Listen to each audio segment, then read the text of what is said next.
Hello, this is Ray Main here again with today's Bible reading. Today we're going to be reading in the book of Joshua, chapter 11.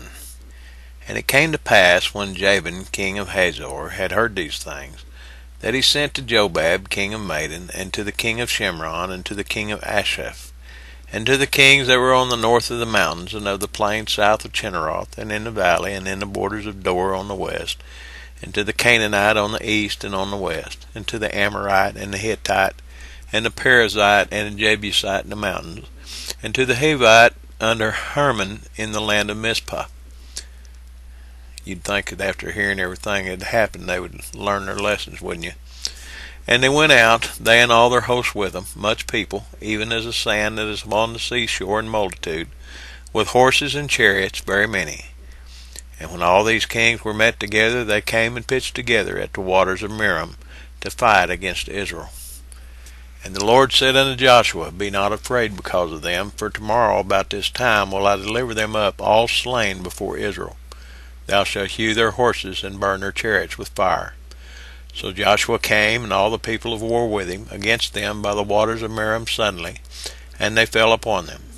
And the Lord delivered them into the hands of Israel, who smote them and chased them unto great Zidon, and unto Mesrephoth-maim, and unto the valley of Mizpah eastward. And they smote them until they left them none remaining.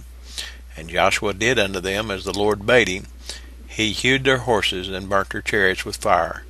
And Joshua at that time turned back, and took Hazor, and smote the king thereof with a sword.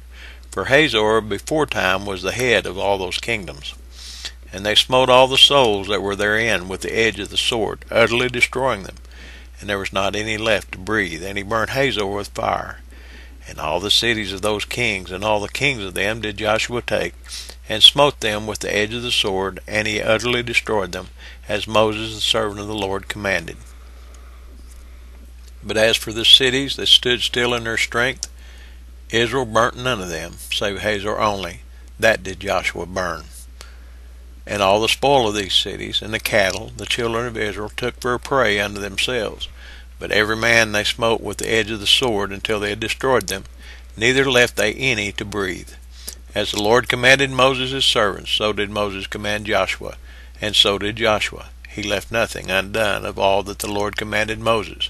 So Joshua took all that land, the hills, and all the south country, and all the land of Goshen, and the valley, and the plain, and the mountain of Israel, and the valley of the same, even from the Mount Halak that goeth up to Seir, even unto Baal-gad in the valley of Lebanon, under Mount Hermon, and all their kings he took, and smote them, and slew them.